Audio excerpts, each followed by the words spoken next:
Baie dinge het op die 5de dag gebeur.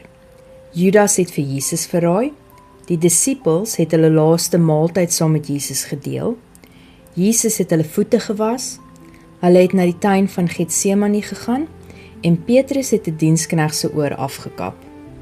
Maar vandag wil ek fokus op die laaste avondmaal, en wat ons die nagmaal noem.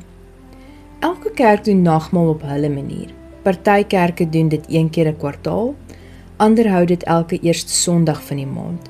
Daar is selfs kerke wat dit enige tyd doen, wat die Heilige Gees hulle lei om nagmaal te neem. Op die laaste aand van sy lewe het Jesus saam met sy disippels gaan sit om te eet. Hy het begin deur hulle voete te was, om 'n voorbeeld vir hulle te wees van hoe dit lyk om ander werklik te dien.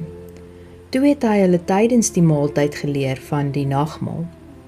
Hoe om die brood te breek en te eet, asof jy sy liggaam eet. Hoe om die beker met rooi wyn of druiwesap te neem en te drink asof dit sy bloed is, wat die verbond tussen God en sy volk verseël.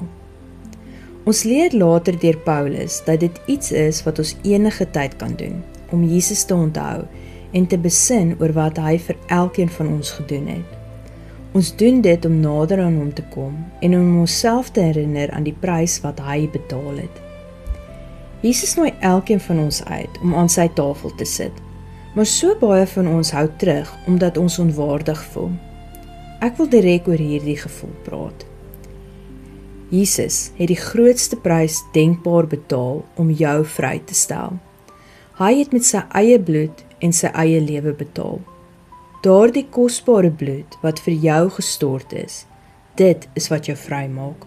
Sy bloed is wat jou waardig maak. Moenie Jesus beledig deur te sê, daar is nie krag in sy bloed nie. Sy bloed dek alles. Dit genees alles. Dit bring lewe.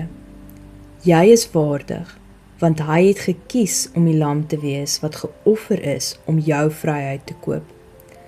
As ons werklik verstaan het wat die prys was wat hy daardie dag betaal het, sou elkeen van ons met niks anders as 'n dankbare hart geleef het nie. Hy het jou gekies, en hy kies jou nog steeds, elke liewe dag. Die vraag is, gaan jy hom ook kies? Ek kies Jesus, deur die storms, deur die pyn, maak nie saak wat op my pad kom nie. Ek kies Jesus, want hy het my eerste gekies. Hy het my meer lief gehad as wat hy sy eie lewe lief gehad het. En dit is presies hoe lief hy jou ook het. Matteus 26, vers 26 tot 28.